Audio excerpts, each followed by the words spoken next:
Pemirsa, Partai Golkar siap menjadi partai berkuasa atau partai yang memerintah, namun juga siap menjadi partai oposisi. Namun Golkar tidak akan memberi peluang kepada siapapun untuk memecah belah internal Golkar dalam proses pencalonan presiden dan wakil presiden. Golkar juga siap menjalin kerjasama dengan partai lain karena kehadiran Golkar untuk membangun negara dan memajukan bangsa Indonesia. Kesiapan Golkar menjadi partai berkuasa atau partai oposisi disampaikan Ketua Dewan Penasihat Partai Golkar Surya Paloh dalam acara temu kader Ketua Dewan Penasihat Partai Golkar Surya Paloh dengan kader Partai Golkar se-Sumatera. Bagi Partai Golkar yang paling penting adalah berusaha semaksimal mungkin dengan mengerahkan semua sumber yang ada untuk memenangkan pemilu. Namun bila hasil pemilu berkata lain, maka Golkar akan menerimanya. Namun Surya Paloh mengatakan, dimanapun Golkar berada, Golkar akan terus berusaha memajukan bangsa.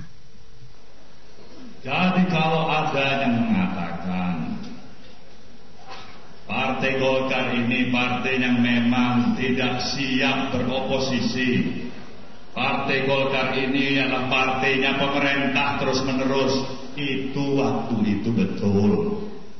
Tapi partai ini partai yang paling siap melakukan repositioning dalam setiap cuaca yang dihadapi, dan saya percaya itu mampu dilakukan oleh Partai Golkar. Kita siap untuk memerintah negeri ini, kita juga siap di luar pemerintahan negeri ini. Sekali lagi saya katakan, kita siap untuk pemerintahan negeri ini, dan kita juga siap untuk berada di luar pemerintahan negeri ini.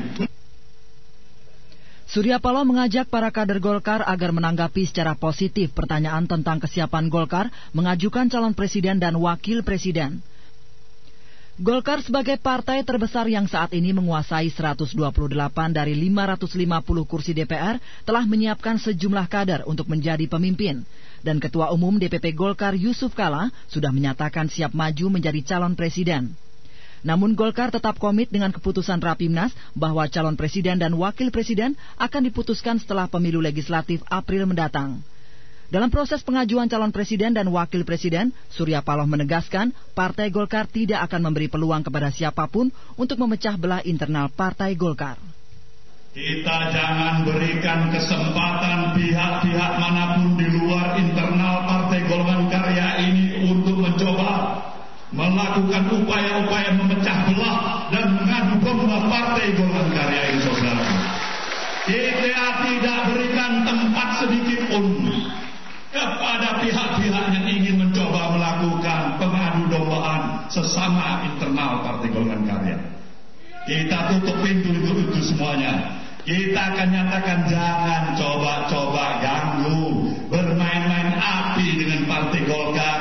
Ini partai yang punya jam terbang tinggi, saudara. Ini partai yang punya pengalaman yang cukup, punya asam garam di dalam kehidupan perpolitikan di negeri ini, saudara.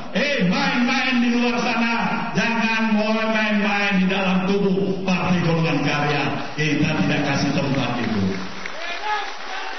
Ini kita ingin pertegas sekali lagi, jangan coba-coba main-main dengan partai ini. Kita katakan di sini sumber daripada sumbernya kader bangsa.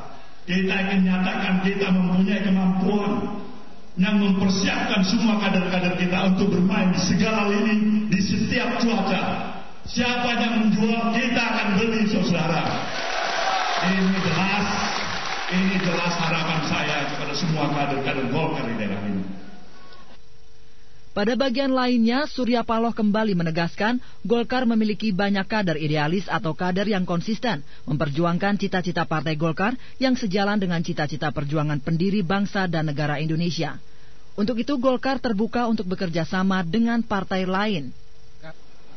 Kita tetap membuka pintu